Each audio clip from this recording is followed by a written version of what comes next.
Maximum അവൾക്ക് ഒരു 22 വയസ്സ് ഉണ്ടാവാൻ പാടുള്ളൂ എന്നുള്ളൊരു സാധനം. പിന്നെ പുള്ളിയുടെ വയസ്സ് എത്രയോ ആവാം എന്നുള്ളൊരു, എന്തായാലും 35 കൂടുതൽ എത്രയും എന്തായാലും ഒന്നുമില്ല, 50 ആവാൻ പറ്റില്ല, അങ്ങനെയൊന്നും ഇല്ല. പക്ഷെ എനിക്ക് അത് ആലോചിക്കുമ്പോൾ വേറെ കുറെ സിനിമകൾ നമുക്ക് ഓർമ്മ വരുന്നുണ്ട്. ഇപ്പൊ ഈ രതി നിർവേദം, പിന്നെ മലേനയുടെ ഇല്ല, ഇത് ഈ ക്രിഞ്ചിന്റെ മീറ്റർ ഭയങ്കര സബ്ജക്റ്റീവ് ആണെന്നാണ് എനിക്ക് തോന്നിയിട്ടുള്ളത്. കാരണം എനിക്ക് ക്രിഞ്ചായിട്ടുള്ളത് പലർക്കും ഭയങ്കര മാത്രമായിട്ട് തോന്നിയിട്ടുണ്ടാവും, എനിക്ക് ക്രിഞ്ചല്ലാതെ പലർക്കും ക്രിഞ്ചായിട്ട് തോന്നിയിട്ടുണ്ടാവും. ഓൾറെഡി ഒരെണ്ണം ഫെയിലായി, ഓക്കെ, പിന്നെ നമ്മൾ ഇത് തന്നെ ചിലപ്പോൾ ഒന്ന് ട്രൈ ചെയ്തെന്നിരിക്കും, അതും ഫെയിലായി കഴിഞ്ഞാൽ നമ്മൾ ഇത് വർക്കല്ല പരിപാടി, നമുക്ക് വേറെ നമുക്കാണ് പ്രശ്നം, നമ്മളത് എന്തെങ്കിലും ചെയ്യണം എന്നുള്ളത് എന്തായാലും അത് ചിന്തിക്കേണ്ടി വരും.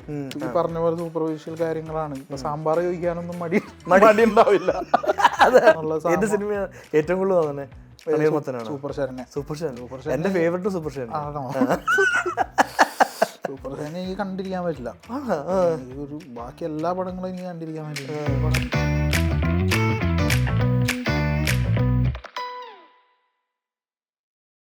Hello Girish. Hi, welcome to Hollywood reporter India. നമസ്കാരം. Happy Onam and congrats. Thank you. അല്ലേ, അപ്പോൾ എങ്ങനെ പോണു? ഇപ്പോൾ 3-4 ദിവസം കഴിഞ്ഞു റിലീസ്. വിചാരിച്ചതിനെക്കാട്ടും ഒരു ഗ്രാൻഡ് ഓണം അല്ലേ ഇപ്പോൾ? അതെ അതെ അതെ, ഭയങ്കര വിചാരിച്ചാലും ഭയങ്കര റിസപ്ഷൻ കിട്ടി, ഹാപ്പിയാണ്. പക്ഷെ നമ്മൾ സിനിമയെ പറ്റി സംസാരിക്കുന്നതിന് മുമ്പ് ബ്രോന്റെ ലൈഫിലത്തെ ഏറ്റവും ഫേവറേറ്റ് ഓണ സിനിമ ഏതായിരുന്നു? ഓണത്തിന് പോയി കണ്ട ഒരു തിയേറ്റർ ഓർമ്മ എന്താണ്? എനിക്ക് തോന്നുന്നത് രാവണപ്രഭു. എനിക്കാണ് രാവണപ്രഭു ഓണം, രാക്ഷസരാജു രാവണപ്രഭു ഒരുമിച്ച്. അത് ഓണമായിരുന്നു. ഓണമാണ്. അങ്ങനെയാണെങ്കിൽ രാവണപ്രഭു അത് വൻ എക്സ്പീരിയൻസ്. അന്ന് സ്കൂളിൽ പഠിക്കുമ്പോൾ നമ്മൾ അങ്ങനെ ഫാമിലി ആയിട്ട് എന്തോ പോയത്, ആ പടം ഇറങ്ങുമ്പോൾ നമ്മുടെ ബ്രദറും നാട്ടിലെ ചേട്ടന്മാരും ഒക്കെ കൂടി പള്ളി വക ഒരു അവിടുത്തെ പള്ളിയിലെ ഒരു ഷോ മൊത്തം ബുക്ക് ചെയ്തിട്ട് അങ്ങനെയുള്ള ഒരു പരിപാടിയൊക്കെ ഉണ്ട്. അപ്പൊ അങ്ങനെയൊക്കെ പോയിട്ട് ഇവര് നേരത്തെ കണ്ടു ഈ പടം, എന്നിട്ട് ഇവര് വന്നിട്ട് നമ്മളിത് കൊതിപ്പിക്കും പറഞ്ഞിട്ട് അങ്ങനെയുണ്ട് ഇങ്ങനെയുണ്ട് എന്നൊക്കെ പറഞ്ഞിട്ട് പാട്ട്, അന്ന് സുരേഷ് പീറ്റേഴ്സിന്റെ പാട്ടൊക്കെ ഭയങ്കര ഹിറ്റാണ്. നമ്മളിങ്ങനെ നമുക്കാണെങ്കിൽ ക്ലാസ്സും ഉണ്ട് ആ സമയത്ത്. അപ്പൊ അങ്ങനെ വെക്കേഷൻ എന്നിട്ട് വന്നിട്ടാണ് പോയി ഇത് കാണുന്നത്. ഭയങ്കര ഇങ്ങനെ കഴിയല്ലേന്ന് ആഗ്രഹിച്ചൊരു പടം ആയിട്ട് ഇപ്പൊ ഓർമ്മ വരുന്നത് രാവണപ്രഭുവാണ്. ഓക്കെ, അപ്പോൾ ഇതില് ഇപ്പൊ സുരേഷ് പീറ്റേഴ്സിന്റെ കാര്യം പറഞ്ഞ പോലെ തന്നെ ഈ സിനിമയുടെ ഈ ഒറിജിനൽ ഡ്രാഫ്റ്റിൽ തന്നെ ഈ സിനിമയിൽ മ്യൂസിക് ഭയങ്കര ഇമ്പോർട്ടൻ്റ് ആയിരിക്കണം, തുടക്കം തൊട്ടേ മ്യൂസിക് ആയിരിക്കണം, ഇവർ രണ്ടുപേരും ഒരുമിച്ച് കൊണ്ടുവരണേ എന്നുള്ളൊരു കാര്യം തുടക്കം തൊട്ടേ ഉണ്ടായിരുന്നോ? അതുണ്ടായിരുന്നു. ഈ പറഞ്ഞ ഇവരുടെ ബാൻഡ്, കോളേജ് ബാൻഡ് എന്നൊക്കെ പറഞ്ഞ ഐഡിയ ഒക്കെ ഉണ്ടായിരുന്നു. ഇവളുടെ ഗിറ്റാറിസ്റ്റാണ് എന്നൊക്കെയുള്ളത്. അതിനൊരു രസമുണ്ടല്ലോ, അത് ഇപ്പോൾ പറഞ്ഞ പോലെ ഒരു ലോവർ മിഡിൽ ക്ലാസ് ഫാമിലി. ആദ്യമൊക്കെ ചിന്തിക്കുമ്പോൾ ഇവള് ഭയങ്കര ആംഗ്ലോഫൈലായിട്ടുള്ളൊരു പെൺകുട്ടി എന്നൊക്കെ ആയിരുന്നു. ഇംഗ്ലീഷ് ലിറ്ററേച്ചർ പഠിക്കുന്നു, അവിടെ പോവാൻ ആഗ്രഹം എന്നൊക്കെയുള്ള അങ്ങനത്തെ ഒരു കുറച്ച് അയർലൻഡിൽ പോകാൻ ആഗ്രഹം ഉള്ള കുട്ടി, അയർലൻഡിൽ നിന്നല്ല UK എന്നൊക്കെയുള്ള രീതിയിലൊക്കെ ഉള്ള അങ്ങനെയൊക്കെയുള്ള കുറച്ച് എലമെന്റ്സ് ഒക്കെ ഉണ്ടായിരുന്നു. അതൊക്കെ പിന്നെ അത് അങ്ങ് മാറ്റിയല്ല, അത് ഉണ്ടോ ഇല്ല എന്നുള്ളതൊന്നും ഇപ്പൊ വേഗമുള്ള ആ ഇതുകളൊക്കെ അതൊന്നും അത്ര എവിഡന്റ് ആയിട്ട് കാണിക്കുന്നില്ല. ഇങ്ങനത്തെ എലമെന്റ്സ് ഒക്കെ ഉണ്ടായിരുന്നു. അങ്ങനത്തെ ഒരു കണക്ഷൻ ഇവര് ഇതാവുന്നു, അപ്പൊ ഇവര് സെയിം പാട്ടൊക്കെ കേട്ടിട്ടുണ്ട് എന്നൊക്കെ ഉള്ള ഒരു സാധനം, അങ്ങനത്തെ ഒരു കണക്ഷൻ എന്നൊക്കെ ഉള്ളത് ഉണ്ടായിരുന്നു. ഏറ്റവും കാര്യമായിട്ട് മാറിയേക്കണത് എന്താണ്? ഏകദേശം 10 കൊല്ലം മുമ്പെങ്കിലും ഉണ്ടായിരുന്ന ഒരു ഐഡിയ അല്ലേ? 7-8 കൊല്ലം മുമ്പ് ഉണ്ടായിരുന്ന ഐഡിയ എന്നുള്ള രീതിയിൽ ഇപ്പൊ നോക്കുമ്പോ ഏറ്റവും വലിയതായിട്ട് മാറിയേക്കണത് എന്ത് കാര്യമാണ് സിനിമയെ പറ്റി? ഇപ്പൊ മാറിയേക്കണെന്നും അഡീഷനുകളാണ് വന്നേക്കണത്. അഡീഷനുകൾ വന്നത് ഇപ്പോൾ കുറെ ക്യാരക്ടേഴ്സ് ഒക്കെ, ഈ ഗ്ലിക്സന്റെ ക്യാരക്ടേഴ്സ് ഒക്കെ പുതിയ അഡീഷനാണ്. അതൊന്നും ആദ്യം നമ്മൾ ചിന്തിച്ചിട്ടില്ല. പിന്നെ ഈ പറഞ്ഞ പോലെ വിനയ് ഫോർട്ടിന്റെ ക്യാരക്ടർ ഉണ്ടായിരുന്നു, അത് വേറൊരു രീതിയിലൊക്കെ ആയിരുന്നു. ശരിക്കും സീരിയസ് ക്യാരക്ടർ ആയിരുന്നു, കോമഡി സീരിയസ് ആയിരുന്നു. അപ്പോൾ പിന്നെ അതൊരു ഭയങ്കര ഒരു ടിപ്പിക്കൽ പരിപാടിയായി പോകും. ഇവരുടെ പ്രണയത്തിന് പ്രതിബന്ധം നിൽക്കുന്ന ആ ഒരു സാധനം മാറ്റിയിട്ട് കുറച്ച് ലൈറ്റർ നോർമലാക്കാം ആ പരിപാടി എന്ന് പറഞ്ഞ് അങ്ങനെയൊക്കെ മാറ്റിയിട്ടുണ്ട്. പിന്നെ അങ്ങനെ എന്തൊക്കെയോ ചെറിയ ഈ സുരേഷ് കൃഷ്ണയുടെ ക്യാരക്ടർ, അത് ആദ്യത്തെ ഇതിലൊക്കെ ഇത്ര പുള്ളി സീനിയർ ആയിരുന്നില്ല, കുറച്ച്, അതായത് ജസ്റ്റിനേക്കാൾ ഏകദേശം ജസ്റ്റിന്റെ ഒക്കെ പ്രായം, ജസ്റ്റിനേക്കാളും കുറച്ചും കൂടി 1-2 വയസ്സിന് മൂത്തത് എന്നുള്ളത്. ആളായിരുന്നു. ഇപ്പൊ ഇവര് ഭയങ്കര ഡിഫറൻസ് ഉണ്ടല്ലോ, കാഴ്ചയിൽ തന്നെ ഡിഫറൻസ് ഉണ്ടല്ലോ. അത് പിന്നീട് സിനിമയിൽ അളിയനല്ലേ ശരിക്കും പറഞ്ഞ? അളിയനല്ല കസിന്റെ ഹസ്ബൻഡ് അല്ലേ? അല്ല ബന്ധമില്ല. അവര് തമ്മിൽ അങ്ങനെ ബന്ധമില്ല, കൂടെ നിൽക്കുന്ന ഒരാൾ അത്രേ ഉള്ളൂ. ഓക്കെ. അപ്പൊ അതൊക്കെ അങ്ങനെ വന്നതാണ്. പിന്നെ എന്തോ അങ്ങനെയൊക്കെ. പിന്നെ ആദ്യത്തെ ഡ്രാഫ്റ്റിൽ ഈ കുഞ്ഞാൻറ്റി എന്ന് പറഞ്ഞ ക്യാരക്ടറിനൊക്കെ അത്യാവശ്യം കുറച്ചും കൂടി ഉണ്ടായിരുന്നു. പിന്നെ അത് പുള്ളിക്കാരി ഒരു ക്യാമിയോ പോലെ ആക്കി, അങ്ങനെയൊക്കെയുള്ള വ്യത്യാസങ്ങൾ. ഓ ശരി, ഓക്കെ. പക്ഷെ കോറൊക്കെ ഒരുമാതിരി സെയിം തന്നെ. ആ സമയത്ത് നിവിൻ ആലോചിച്ചിട്ടുണ്ടായിരുന്നു. നിവിൻ അപ്പൊ ആ സമയത്തും പ്രോമിനന്റ് ആണല്ലോ. നിവിൻ ആലോചിച്ചിട്ടുണ്ടായിരുന്നു, ടോവിനോ, അവരൊക്കെ. ഇപ്പൊ ഒരാള് ഇല്ലെന്ന് പറഞ്ഞാൽ മറ്റേ രീതിയിലൊക്കെ ആലോചിച്ചിട്ടുണ്ട്. പക്ഷെ എഴുതുന്ന സമയത്ത് ആലോചിച്ചിട്ടുണ്ട് ആരെങ്കിലും? ഇവര് 3 പേരും ഞാൻ മാറി പിന്നെ ഈ പറഞ്ഞ പോലെ എഴുതുന്ന് വെച്ച് കഴിഞ്ഞാൽ ഇപ്പോഴാണല്ലോ എഴുത്ത് തുടങ്ങി. നിവിൻ ഫിക്സ് ചെയ്തതിന് ശേഷം എഴുതി തുടങ്ങി. അപ്പൊ ആ കോൺസെപ്റ്റ് ആയിട്ട് ഇരിക്കുമ്പോൾ അത് അത്രേ ഉള്ളൂ അല്ലേ? അത് ഫുൾ ആയിട്ട് ഡെവലപ്ഡ് ഒന്നും ആയിട്ടില്ല. ഇല്ല. ഇത് ഇങ്ങനത്തെ കുറച്ച് സീനുകളൊക്കെ ഉണ്ട്. ഓ ശരി. മൊത്തത്തിലൊരു ഐഡിയ ഉണ്ട്, ഇങ്ങനത്തെ ഒരു ഏജ് ഗ്യാപ്പ് പ്രണയം. അപ്പൊ തന്നെ അടുത്തടുത്തുള്ള വീടുകാര് ഇവര് ഷിഫ്റ്റ് ചെയ്ത് വരുന്നു, ഇവര് ഇങ്ങനെ പ്രണയിക്കുന്നു. ഇപ്പൊ പറഞ്ഞ പോലെ ഇയാള് ഇവരെ ഇത് ചെയ്യാൻ ശ്രമിക്കുന്നതല്ല, ഇവർക്ക് ഇയാളോടൊരു ക്രഷ്, അല്ലെങ്കിൽ അതൊരു ഇച്ചിരി ക്രീപ്പി ആയി പോകും. അപ്പോ അങ്ങനെ അത് കുറച്ച് പ്ലസന്റ് ആയിരിക്കണമല്ലോ. അപ്പൊ അങ്ങനത്തെ ഒരു സംഭവം, ആ പെൺകുട്ടി അങ്ങനത്തെ ഒരു പെൺകുട്ടിയാണ്. ചിലപ്പോ അവള് പറയുക തന്നെ ഇല്ല. ഇപ്പൊ ഇയാള് കൺഫ്രണ്ട് ചെയ്തില്ലെങ്കിൽ ചിലപ്പോ ഒരിക്കലും ചിലപ്പോ പറയാൻ പോലും എന്നുള്ള, അങ്ങനെ ആയിരിക്കണം എന്നുള്ളൊക്കെയുള്ള ഒരു സാധനങ്ങളും അതിന് മൊത്തത്തിൽ മൂഡുണ്ടായിരുന്നു. പിന്നെ അതൊക്കെ ഈ പറഞ്ഞ പോലെ കസിൻസ്, ഈ സിസ്റ്റേഴ്സ്, അവരുണ്ടായിരുന്നു. ഈ ഗ്യാങ്, മറ്റേ സുരേഷ് കൃഷ്ണ ഗ്യാങ്, അങ്ങനെയൊക്കെയുള്ള സംഭവങ്ങളും കുറച്ച് സീനുകൾ, മറ്റേ അനിയൻ, ഷോർട്ട് ഫിലിംകാരൻ അനിയൻ, അങ്ങനെയുള്ള ഐഡിയാസ് ഒക്കെ ഉണ്ടായിരുന്നു. അതൊക്കെ ഇങ്ങനെ ചെതറി കിടക്കുകയായിരുന്നു. പിന്നെ എഴുത്തിലാണ് അതിനൊന്ന് എല്ലാം ശരിയാക്കിയത്. ഇതിപ്പോ ഇവരുടെ കൂടെ വർക്ക് ചെയ്യുമ്പോൾ മറ്റേ ദിലീഷ് ചേട്ടനുണ്ട് അല്ലെ, ശ്യാം ചേട്ടനുണ്ട്. ദിലീഷ് ചേട്ടൻ ഒരു ഡയറക്ടർ എന്ന രീതിയിലും ശ്യാം ചേട്ടൻ റൈറ്റർ എന്ന രീതിയിലും സ്ക്രിപ്റ്റിന്റെ സമയത്തൊക്കെ എങ്ങനെയാണ് ആ ഡിസ്കഷൻസ് ഒക്കെ? ഇടയ്ക്കിടയ്ക്ക് ഇങ്ങനെ ക്വസ്റ്റ്യൻസ് ചോദിക്കാനോ അല്ലെങ്കിൽ ഇവിടെ സ്റ്റക്ക് ആയിട്ടിരിക്കുക എന്നൊക്കെ പറയുമ്പോൾ അവരായിട്ട് ഡിസ്കസ് ചെയ്യാൻ പറ്റുന്ന ഒരു ഇക്വേഷൻ ആണോ? അല്ല, സ്റ്റക്കായിട്ട് നിൽക്കുമ്പോഴല്ല, നമ്മളിപ്പോൾ ഒരു രൂപമായിട്ടാണ് അങ്ങോട്ട് പോകണത്. ഇവരുടെ അടുത്ത് ഡിസ്കസ് ചെയ്യാൻ നമുക്ക് കേൾക്കുമെന്ന് വെച്ചിട്ട് പറയുന്നു. അപ്പം ഈ പറഞ്ഞ പോലെ ശ്യാമേട്ടൻ്റെ അടുത്ത് പറഞ്ഞപ്പോഴാണ് ശ്യാമേട്ടൻ അവസാനത്തെ കുറിച്ച്, പടത്തെ കുറിച്ച് ഭയങ്കര വേഗമായിരുന്നു. അങ്ങനെ തീർക്കണം എന്നുള്ളതിനെ കുറിച്ച് വേഗ ഐഡിയ ആയിരുന്നു. ഈ പറഞ്ഞ പോലെ കുടുംബ യൂണിറ്റ് വാർഷികം എന്നൊക്കെയുള്ള. അപ്പോൾ ശ്യാമേട്ടനാണ് ഇതിൻ്റെ എൻഡിനെ കുറിച്ചിട്ടുള്ളൊരു സജഷൻ പറഞ്ഞത്. എങ്ങനെ ഇപ്പോൾ ഉള്ള പോലത്തെ ഒരു എൻഡിങ് ആക്കിയാൽ അനിയന്റെ കല്യാണം എന്നുള്ളത്. അനിയന്റെ കല്യാണം എന്നുള്ളതല്ല. ഇപ്പോൾ ഉദാഹരണത്തിന് ഇപ്പോൾ പുള്ളി ഇങ്ങനെയാണ് പറഞ്ഞത്, നമുക്ക് ഇവര് പിരിയണോ ഒന്നിക്കണോ എന്നുള്ളൊരു സംശയം ഉണ്ടായിരുന്നു. അപ്പോൾ ആദ്യം അവർ പിരിഞ്ഞാലും ഒരു ഗ്യാപ്പിന് ശേഷം അവർ വീണ്ടും എവിടെയെങ്കിലും വെച്ച് കണ്ടോട്ടൊന്നോ എന്നുള്ളൊരു ഐഡിയ പുള്ളി അങ്ങനെ ഒന്ന് ആലോചിച്ചോ നല്ലതായിരിക്കുമോ എന്ന് പുള്ളി ഒരു സജഷൻ വെച്ചു. അപ്പോൾ ഞാൻ നോക്കിയപ്പോൾ അത് നല്ലതാണ്. അങ്ങനെ കിരണമായിട്ട് ഡിസ്കസ് ചെയ്ത് ഓക്കെ, അങ്ങനെയാണ് ഇങ്ങനത്തെ ഒരു ഇപ്പോഴത്തെ ഒരു സിറ്റുവേഷനിലേക്ക് വന്നതും പരിപാടി. ഓക്കെ, അങ്ങനെയുള്ള എന്തെങ്കിലുമൊക്കെ പരിപാടികൾ ഇപ്പോൾ പോത്തനൊക്കെ അങ്ങനെ ഇപ്പോൾ അങ്ങനെയൊക്കെ പറയൂ. അതായത് എടാ ആ ഏരിയ കുറച്ചൊരു വീക്കായിട്ട് തോന്നി, അല്ലെങ്കിൽ ഒന്നും കൂടി ഒന്ന് വർക്ക് ചെയ്യാമോ, അങ്ങനെയുള്ള സജഷൻസ് ഒക്കെ ഇവര്. അപ്പം നമുക്കിങ്ങനെ ധൈര്യമായിട്ട്, അപ്പം ഇവര് കൊള്ളാം എന്ന് പറഞ്ഞു കഴിഞ്ഞാൽ നമുക്ക് പിന്നെ ധൈര്യമാണ്. പലപ്പോഴും നമുക്ക് അങ്ങനത്തെ ഒരു ഗൈഡൻസ് ഇതിനു മുമ്പ് ഇല്ലായിരുന്നു. അപ്പൊ ഇവരിപ്പോ പറയുമ്പോ, ഇപ്പൊ ഉദാഹരണത്തിന് ഇപ്പൊ പ്രേമലൂല് ഇന്റർവെൽ ഇത് തന്നെയായിരുന്നു. മറ്റേ പബ്ബിൽ പോകുന്നു, ഇവര് ഇതാകുന്നു, ഇവന് ഭയങ്കരമായിട്ടുള്ളൊരു റിജക്ഷൻ പരിപാടി പോലെ മറ്റവളുടെ നിന്ന് കിട്ടുന്നു. എന്നിട്ട് ഇവൻ വെറുതെ അത് ഇതാക്കിയിരിക്കുന്നു, ഇവിടെ ഡാൻസ് ചെയ്യണ കണ്ടിരിക്കുന്നു. അവിടെ ഇന്റർവെൽ നിന്നായിരുന്നു. അപ്പൊ ശ്യാമേട്ടനാണ് പറഞ്ഞത് ഇന്റർവെൽ കുറച്ചും കൂടി ഒന്ന് ഗ്രാൻഡ് ആക്കാൻ വേണമെങ്കിൽ ഒരു പഞ്ചില് നിർത്താം എന്ന് പറഞ്ഞിട്ടാണ്. അതുകൊണ്ടാണ് ഇവനെ അടിച്ച് സെറ്റാക്കി ഡാൻസ് കളിച്ച് വീണ അങ്ങനെയൊക്കെയുള്ള പരിപാടികളൊക്കെ ചിലപ്പോൾ വരും.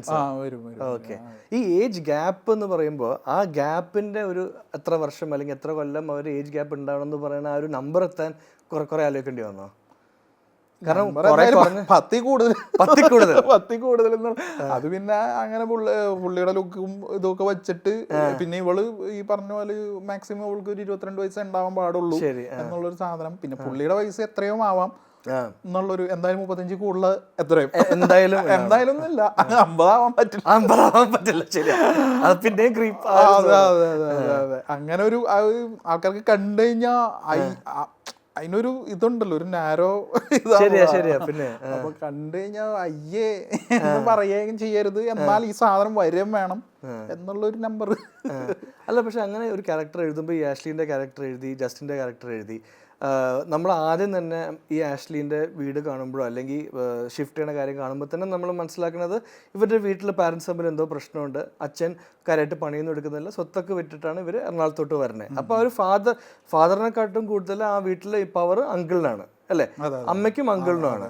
അപ്പോൾ അങ്കിളാണ് കാര്യങ്ങളൊക്കെ ഡിസിഷൻസ് ഒക്കെ എടുക്കുന്നത്. അതേപോലെ ഇങ്ങോട്ട് വരുമ്പോൾ എറണാകുളത്തോട്ട് ഷിഫ്റ്റ് ചെയ്യുമ്പോഴും അങ്ങനെ ഒരു കാര്യമായിട്ടൊരു പവർഫുൾ അല്ലാത്തൊരു ഫാദർ ഉള്ളൊരു കുട്ടി അപ്പുറത്തെ വീട്ടിൽ ഒരു ഭയങ്കര റെസ്പോൺസിബിൾ അല്ലെങ്കിൽ ഭയങ്കര കാര്യങ്ങളൊക്കെ എല്ലാവർക്കും വേണ്ടി എല്ലാം ചെയ്ത് നടക്കുന്ന ഒരു മനുഷ്യനെ കാണുമ്പോൾ ഉള്ള അട്രാക്ഷൻ, അങ്ങനത്തെ കാര്യങ്ങളൊക്കെ ഇമ്പോർട്ടൻ്റ് ആണോ? അങ്ങനത്തെ കാര്യങ്ങളൊക്കെ തീർച്ചയായിട്ടും അത് തന്നെയാണ് എൻ്റെ പോയിന്റ്. ആണ്, അത് നമ്മൾ ഡെലിബറേറ്റ്ലി പറയുന്നില്ല എന്ന് മാത്രം. ഈ പറഞ്ഞ പോലെ ഞാനും കിരണും കൂടി ഇരുന്ന് ഡിസ്കസ്, അതായത് ഇത് വച്ചിട്ടല്ല ചെയ്തത്, ഇത് ചെയ്ത് കഴിയുമ്പോൾ നമുക്ക് മനസ്സിലാവും ഇവർക്ക് ഇങ്ങനെ ഈ ഡാഡി ഇഷ്യൂ ഉണ്ട് ഉള്ള ആള് എന്തായാലും ഒരു എന്താ പറയാ, ഭയങ്കര അൺസെറ്റിൽഡ് ഒരു ഫാമിലിയിലാണ് ജീവിക്കുന്നത്. ഇച്ചിരി അപ്പൊ കയോട്ടിക് ആണ് ഇവരുടെ ചുറ്റും നടക്കുന്നത് കാര്യങ്ങൾ. പെട്ടെന്ന് ഒരു സ്റ്റേബിൾ ആയിട്ടുള്ള ഒരു ലൈഫിലോട്ട് ഇവർക്ക് തോന്നുന്ന ഒരു അട്രാക്ഷൻ ആണ് ഇതിന്റെ സൈക്കോളജി.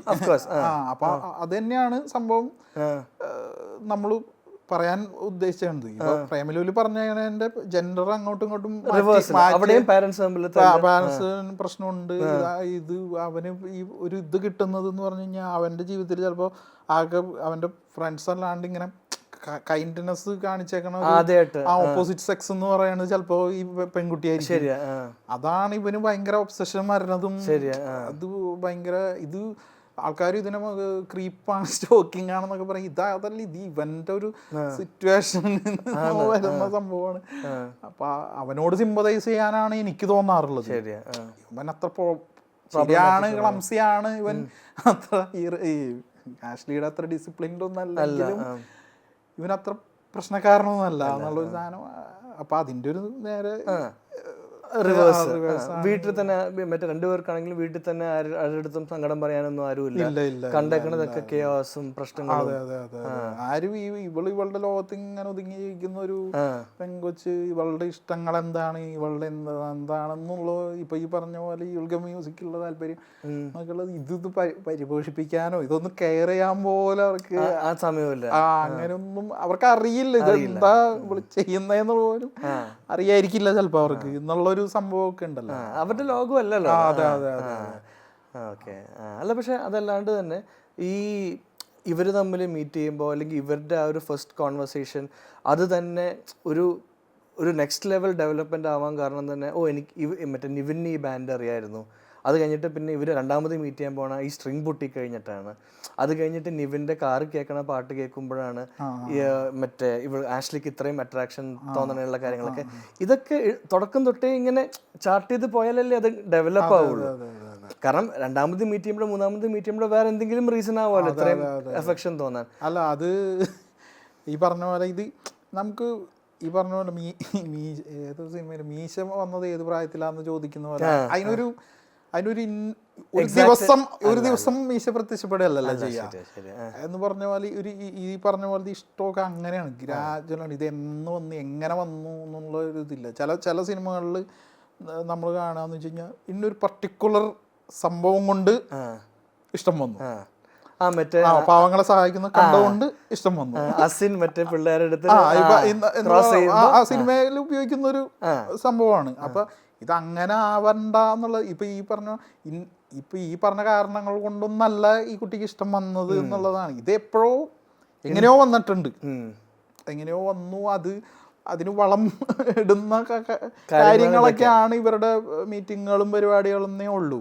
അപ്പൊ അത് അപ്പോൾ തന്നെ ഉണ്ടായിരുന്നു. അപ്പൊ കിരണുമായിട്ട് ഡിസ്കസ് അപ്പൊ കിരൺ എപ്പോഴും സംശയം ഉണ്ടായിരുന്നു ഇങ്ങനെ എന്തുകൊണ്ട് എന്നുള്ള ഒരു സാധനത്തിന് ചോദ്യത്തിന് ഒരു ഉത്തരം കൊടുക്കണോ, എന്തുകൊണ്ട് ഇയാളെ ഇഷ്ടപ്പെടുന്നു. ഞാൻ പറയും എടാ അങ്ങനെ ഇപ്പൊ നമുക്കൊരാളോട് കഷ്ടം ഒരു കാരണം വെച്ചിട്ടല്ലോ അല്ലേ, അതങ്ങ് തോന്നാണല്ലോ. അതൊരു എന്താ പറയാ, അത് തലച്ചോറിൽ നടക്കുന്ന വേറെ എന്തോ ഒരു സാധനം കൊണ്ടാണല്ലോ ഇത് ഉണ്ടാവുന്നത്. അല്ലാണ്ട് അപ്പൊ അങ്ങനെ ഒരു കാരണമൊന്നും കൊടുക്കണ്ട. ഇത് ഗ്രാജുവലി എവിടെയോ തുടങ്ങിയ ഒരു സാധനമാണെന്ന് പറഞ്ഞാലും ആൾക്കാർക്ക് അത് മനസ്സിലാവും. അപ്പൊ അത് അങ്ങനെ പോവാം. അല്ല, ഇതിൽ ആദ്യമായിട്ടാണ് എനിക്ക് പറഞ്ഞു തോന്നുന്നു ഇന്റർവ്യൂന്ന് പറഞ്ഞു തോന്നുന്നു ഇപ്പോൾ അല്ലാത്ത ആർട്ടിസ്റ്റ് മറ്റേ ഗിരീഷിന്റെ മറ്റേ എപ്പോഴും ചൂസ് ചെയ്യാത്ത ആക്ടേഴ്സ് അല്ലാണ്ട് കുറെ പുറത്തെ ആക്ടേഴ്സ് ഒക്കെ വരുമ്പോൾ അപ്പോൾ ഇതിൽ എനിക്കാണ് കുറെ അപ്രീസിയേഷൻ കിട്ടുന്ന റോഷൻ അല്ലേ, പിന്നെ സുരേഷ് കൃഷ്ണ. അപ്പോൾ ഈ റോഷൻ വേറെ സിനിമയിലൊക്കെ ആക്ട് ചെയ്യുമ്പോൾ ഗിരീഷിന് എന്താണ് ഇത് നല്ല ആക്ടറാന്നാണോ തോട്ട്, അല്ലെങ്കിൽ ഇത് എൻ്റെ സിനിമയിൽ ഫിറ്റ് ചെയ്യാൻ പറ്റുന്ന കറക്റ്റ് ആക്ടറാന്ന്? ഇത് രണ്ടും പേരും ഏതാണ് ശരിക്കും ഉള്ളൊരു നമ്മുടെ ഇതിൽ ഫിറ്റിനാവുന്ന ആളാണെന്നാണ് നമുക്ക് ഫസ്റ്റ് തോന്നുന്നത്. അത് ശരിക്കും തോന്നുന്നത് എനിക്ക് പൈങ്കിളി സിനിമ കണ്ടു കഴിഞ്ഞപ്പോ പുള്ളി ഭയങ്കര എനിക്ക് ഇഷ്ടമാണ്, എനിക്ക് ഭയങ്കര ഇഷ്ടമുള്ള സിനിമയാണ്. അപ്പൊ അത് കണ്ടു കഴിഞ്ഞപ്പോ പുള്ളി ഭയങ്കര ക്യൂട്ടാണ്. അത് പുള്ളിയുടെ ചിരിയായാലും അപ്പൊ ഭയങ്കര ലൈക്കബിൾ. അപ്പോൾ ഇത് നമ്മുടെ സോൺ ആക്ടറാണ് എന്നുള്ളൊരു സാധനം കിട്ടി. അപ്പോൾ ഇവന് എവിടെയെങ്കിലും നമുക്ക് എന്തെങ്കിലും പരിപാടി ചെയ്യുമ്പോൾ ശരി ആവേശത്തിലും നല്ല രസമായിരുന്നു. പൈങ്കിളി വന്നപ്പോഴാണ് കുറച്ചും കൂടി അതിൽ ത്രൂ ഔട്ട് ഉണ്ടല്ലോ കുറേ.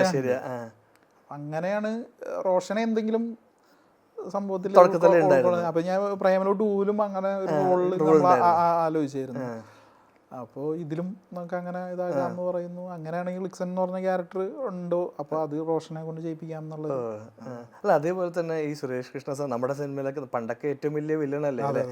അപ്പോൾ പക്ഷെ എനിക്ക് തോന്നുന്നു ഈ ഇടയ്ക്ക് ഈ ഓടും കുതിരയിൽ കാണുമ്പോഴോ ഇതൊക്കെ ഏറ്റവും അടിപൊളിയായിട്ട് ആ കോമഡി റോൾസ് ഒക്കെ മനസ്സിലാക്കി കില്ല് ചെയ്തേക്കണ ഒരു ആക്ടറായിട്ട് എനിക്ക് തോന്നിയേക്കണം. അപ്പോൾ ആ സുരേഷ് കൃഷ്ണനെ കാണുമ്പോഴും ഇതേപോലത്തെ ഒരു ഡിസിഷനാണ്. അതെ സുരേഷ് കൃഷ്ണ ഏതൊക്കെയോ പടങ്ങളിൽ എനിക്ക് ഓർമ്മയുള്ളത് ഈ മരണമാസം എന്ന് പറഞ്ഞ അതല്ലാണ്ട് വേറെ ഇതിപ്പോ കറക്റ്റ് ഓർമ്മ വരില്ല. ഏതൊക്കെ പടങ്ങളിൽ പുള്ളി അത്യാവശ്യം നന്നായിട്ട് കോമഡി ചെയ്യുന്നു, നല്ല ടൈമിങ് അങ്ങനത്തെ. അപ്പോ എനിക്ക് മനസ്സിലായി സുരേഷ് കൃഷ്ണ നമ്മുടെ ആളാണെന്ന് മനസ്സിലായി. പിന്നെ ഈ പറഞ്ഞ പോലെ ഇപ്പൊ നമ്മുടെ ആളാണെന്ന് തോന്നിയാലും പേഴ്സണലിയും എങ്ങനെയുണ്ടെന്ന് നമുക്ക് അറിയില്ലല്ലോ. പിന്നെ പുള്ളിയെ വിളിച്ച് സംസാരിച്ച് കഴിഞ്ഞപ്പോൾ പുള്ളി ഭയങ്കര ഹാപ്പി ആയിട്ടാണ് നമ്മൾ ഇതിൽ സഹകരിക്കാൻ വന്നത്. അപ്പോൾ തന്നെ അത് പുള്ളി എന്തിനും വില്ലിങ് ആണ്. അങ്ങനെ ഒരു സിനിമാ താരമായിട്ടല്ല വരുന്നത്. അത് തന്നെ ഭയങ്കര ആശ്വാസമാണ് നമുക്ക്.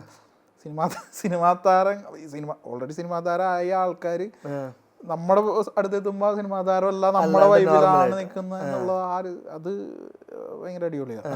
അത് എൻ്റെ സിനിമ കണ്ടുകൊണ്ടല്ല, ഞാൻ കുറച്ച് മാറി. ഞാൻ ആദ്യത്തെ സിനിമ ചെയ്യുമ്പോൾ നമുക്ക് ഒരു ആക്ടറെ പറഞ്ഞു കൊടുക്കാൻ എനിക്ക് ഭയങ്കര പേടിയൊക്കെയാണ്. കാരണം പിള്ളേർക്ക് പറഞ്ഞു കൊടുക്കണ പോലെയല്ല സീനിയേഴ്സിന് പറഞ്ഞു കൊടുക്കാൻ. അപ്പൊ എനിക്കൊരു മടിയൊക്കെ ഉണ്ടാവും.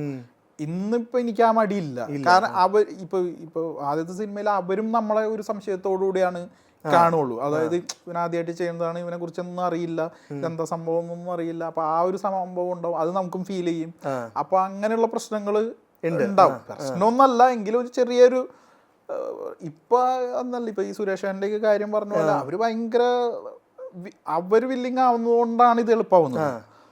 അവര് ഭയങ്കര കൂളാവുന്നതുകൊണ്ട് ഇത് ഭയങ്കര എളുപ്പമാണ്.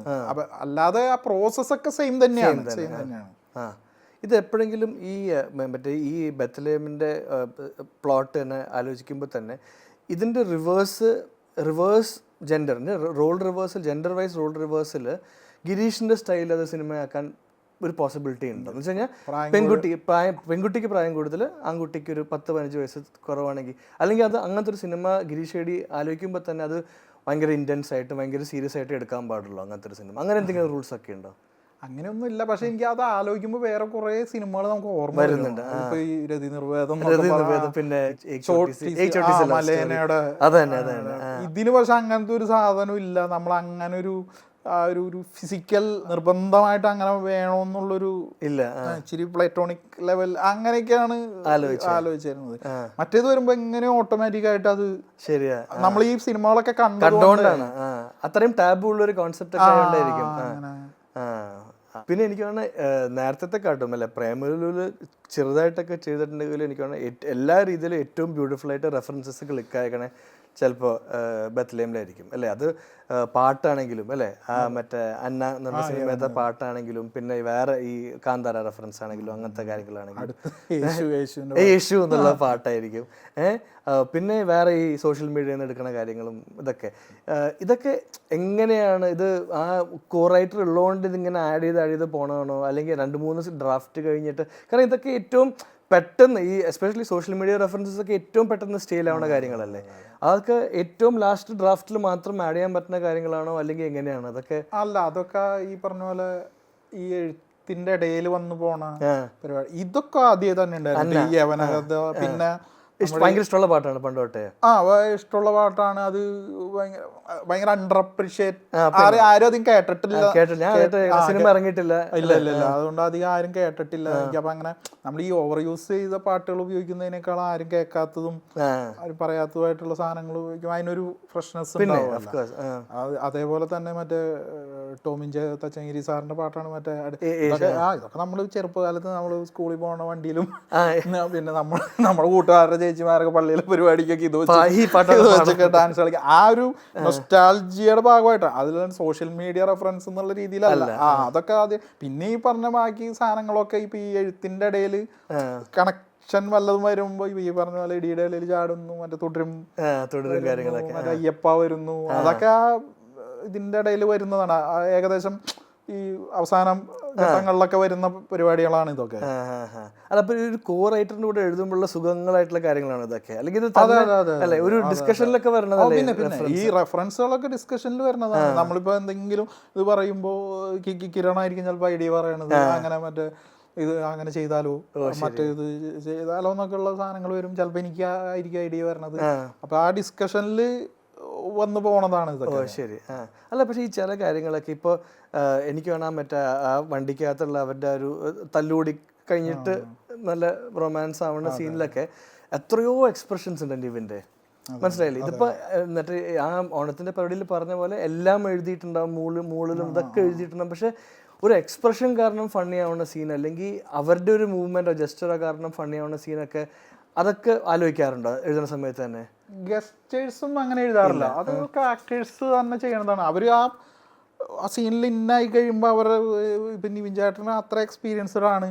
അപ്പൊ അങ്ങനെ പറഞ്ഞതാണ്. മമിതി ആയാലും അവര് തന്നെ ചില സാധനങ്ങൾ ഇടുമ്പോ ഓക്കെ, ഇപ്പൊ നമുക്ക് വേണ്ടാന്ന് തോന്നുന്ന സാധനങ്ങൾ മാത്രം പറഞ്ഞാൽ മതി. അതങ്ങനെയല്ല വേണ്ടത്. കുറച്ചും കൂടി ഇച്ചിരി വേറെ രീതിയിലൊന്ന് ചെയ്യണം എന്നുള്ള സാധനങ്ങൾ. അല്ലാണ്ട് വന്ന് ഇപ്പൊ അതില് നിവിൻ ചേട്ടന്റെ ചമ്മലും പരിപാടികളൊക്കെ പുള്ളി ചിരിന്നൊക്കെ എഴുതിയിട്ടുണ്ടാവും. അത് കേൾക്കുമ്പോ ചിരിക്കുന്നു എന്നുള്ള സാധനം ഉണ്ടാവും. പക്ഷെ ആ ചിരി എങ്ങനെ ഡെലിവറി ചെയ്യണമെന്നുള്ളത് പുള്ളിയുടെ സംഭവമാണ്. അപ്പൊ അങ്ങനെ അത് എനിക്ക് പറഞ്ഞ പോലെ നിവിൻ ചേട്ടന്റെ പരുങ്ങല് ഭയങ്കര ഇഷ്ടമാണ്. ഈ സൂപ്പർ മാർക്കറ്റിനകത്തൊക്കെ പരുങ്ങല് അത് ഞാൻ ഇടയ്ക്കിടയ്ക്ക് അത് ഇടാൻ പറയാറുണ്ട്. അതുകൊണ്ടാണ് ചേട്ടാ ഇത് കേൾക്കുമ്പോ ഒന്ന് അങ്ങോട്ടും ഇങ്ങോട്ടൊക്കെ അഭിനയ് പോട്ട് പറയില്ലേ, മറ്റേ ബസ് ഡ്രൈവറുടെ കൂടെ ഒളിച്ചു ഓടിപ്പോയി അപ്പൊ ഒന്ന് പരിങ്ങണം. നിവിൻ ചേട്ടൻ അത് ഭയങ്കര രസമായിട്ട് ചെയ്യും. അപ്പൊ അത് ഇടയ്ക്കിടയ്ക്ക് ഞാൻ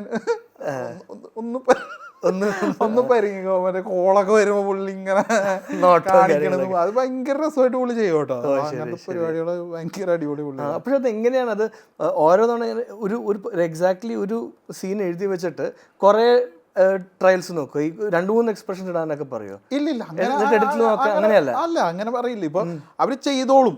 ചെയ്തിട്ട് നമുക്ക് അത് ആ എക്സ്പ്രഷൻ മിസ്പ്ലേസ് ആണെങ്കിൽ നമ്മൾ പറയും ചേട്ടാ അങ്ങനെയല്ല, നമുക്ക് ആ ഭാഗമൊന്നും വേറെ പോവാം എന്നുള്ള രീതിയിൽ അങ്ങനെ പോവാറുള്ളൂ. അല്ലാതെ ഇങ്ങനെ നമുക്ക് പലതും ചെയ്തു നോക്കാം. അത് അവർക്ക് തന്നെ ഒരു ഇതായിരിക്കും. അപ്പൊ എനിക്കൊരു ഐഡിയ ഇല്ലാണ്ട് ഇത് ട്രയൽ ആൻഡ് എറർ ചെയ്യാൻ പറ്റില്ല.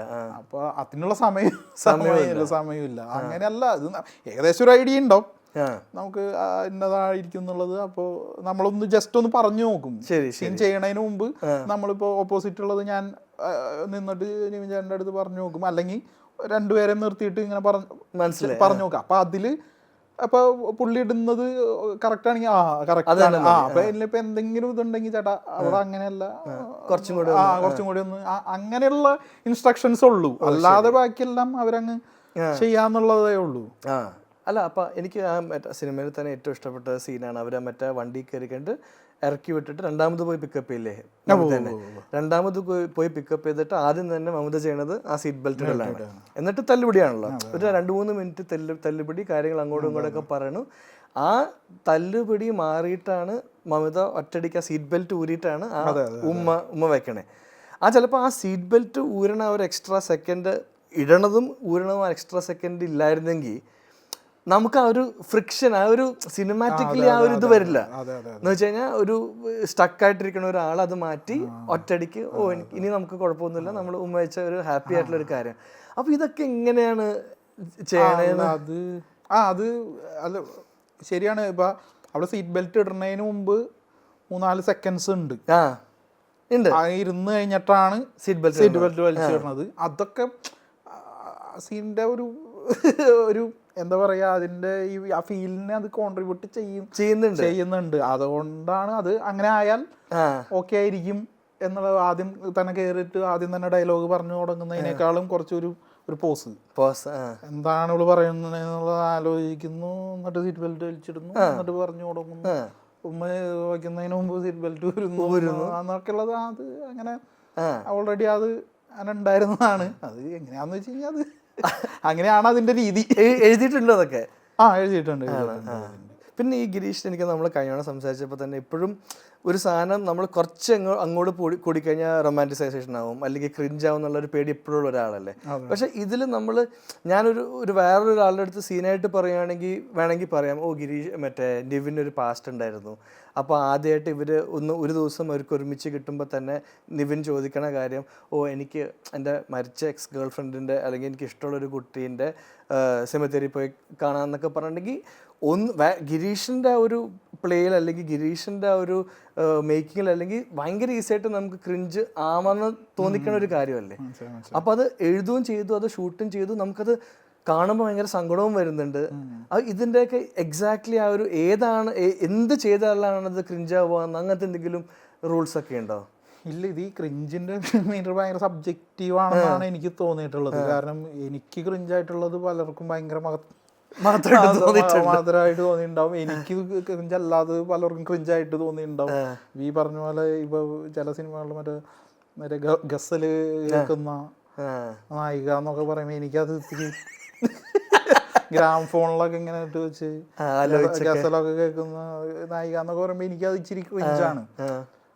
അങ്ങനെ ഒരു തറവാട്ടിൻ്റെ ഉള്ളിൽ ഗ്രാം ഫോൺ, ഇതുപോലെ കറക്കണ ഫോൺ എന്നൊക്കെ പറഞ്ഞിട്ട് അങ്ങനെ ഒരു ബിംബമുണ്ട് ചാരിയാസേര.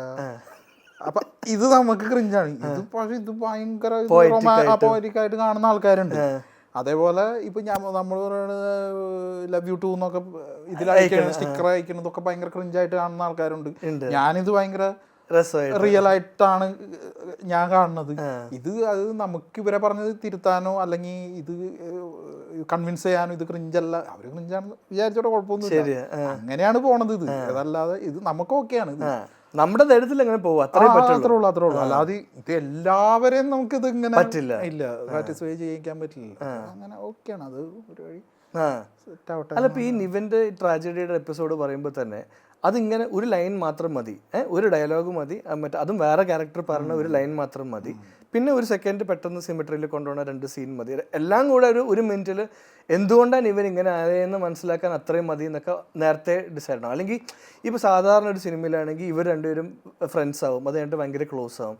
എന്നിട്ട് ഏതെങ്കിലും ഒരു സിറ്റുവേഷനിൽ ഇവർ ബീച്ചിൽ പോയിട്ട് ബീച്ചിൽ വെള്ളത്തിലോട്ട് നോക്കിയിട്ട് പറയും, നിനക്ക് അറിയോ 50 കൊല്ലം അല്ലെങ്കിൽ 15 കൊല്ലം മുമ്പ് ഞാൻ സ്കൂളിൽ പോയിക്കൊണ്ടിരിക്കും ഇങ്ങനെ, എന്നിട്ട് കുറച്ച് കരഞ്ഞിട്ട് തിരിച്ച് കട്ട്, അതായിരിക്കുമല്ലോ സാധാരണ അതിൻ്റെ ഒരു.